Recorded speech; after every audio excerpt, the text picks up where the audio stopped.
Hi, it's Tim and Shana from Beastanetics, and today's video is going to feature exercises for your low back, and they'll get a little bit into the glutes as well. And you can see Shana is already starting in Sphinx pose.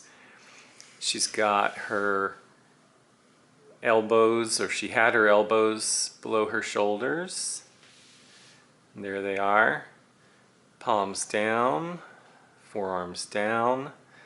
Neck aligned with spine, legs are staying down, and this is a nice supported position in which you can get a little bit of work for your paraspinals and nice stretch for your abs as well.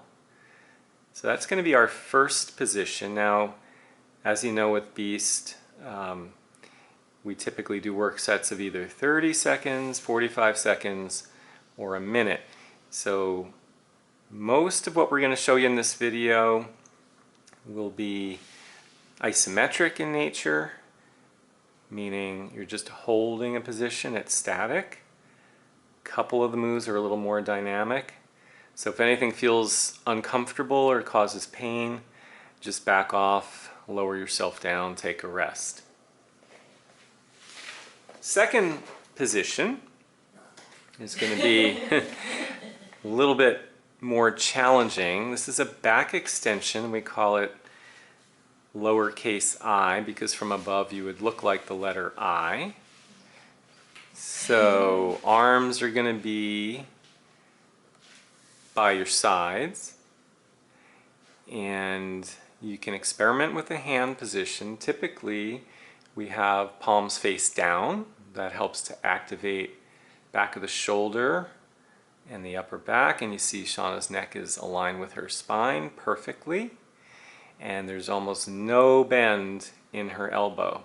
Fingertips are reaching back for her feet. So ribs are peeled off, but nothing too exaggerated. So that's back extension letter I. That's going to be our second lower back movement. And third, a little bit more intense because the lever arm is now longer. We call this the W. So you can see now Shana's forearms are parallel to her body. There's a pretty nice bend in the elbow. And from here, she's going to lift, again, lifting the ribs. The weight of her arms, it's not full weight because they're not completely extended, but she's adding some weight, is going to create more of a challenge to her low back. Glutes are still working, hamstrings are kicking in as well. And from above, if we had a camera above, you would notice the letter W formed by the two arms.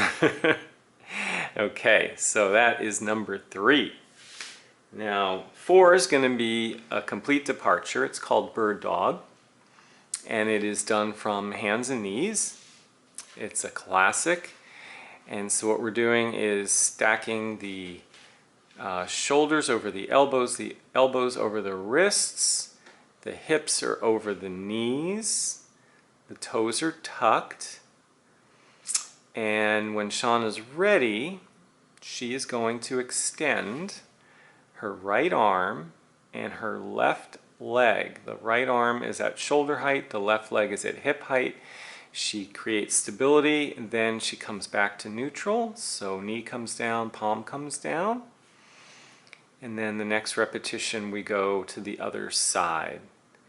So now it's going to be left arm, right leg. And you can see she's not hyperextending. Hyperextension would look like there, just like that. Leg goes way up, arm goes way up.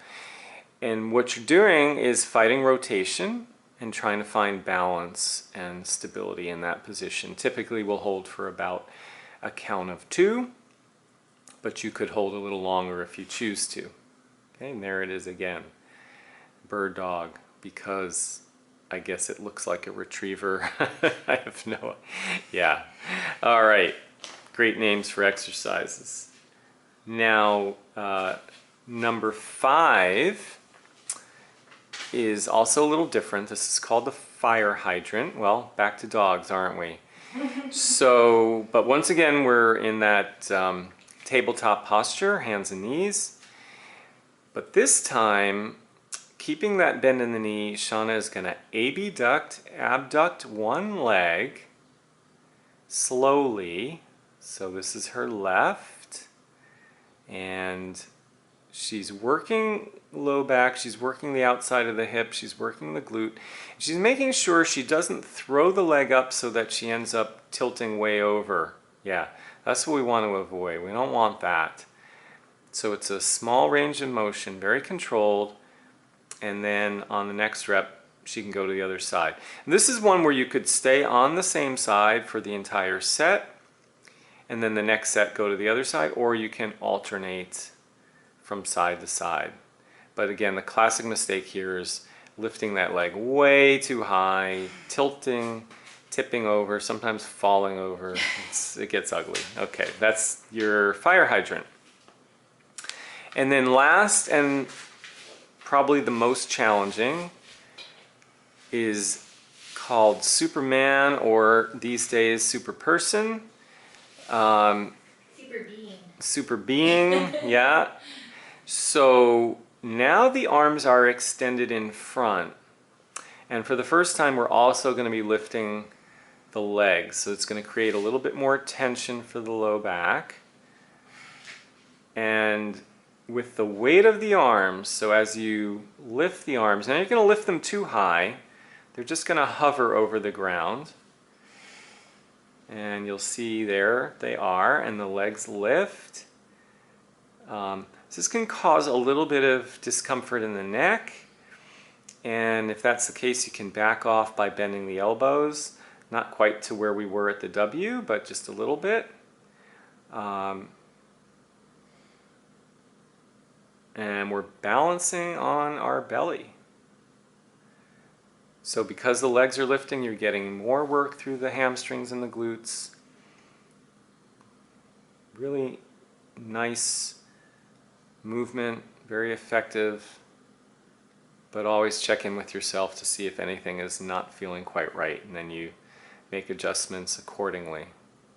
Okay guys, so that's 6 great ones for the low back.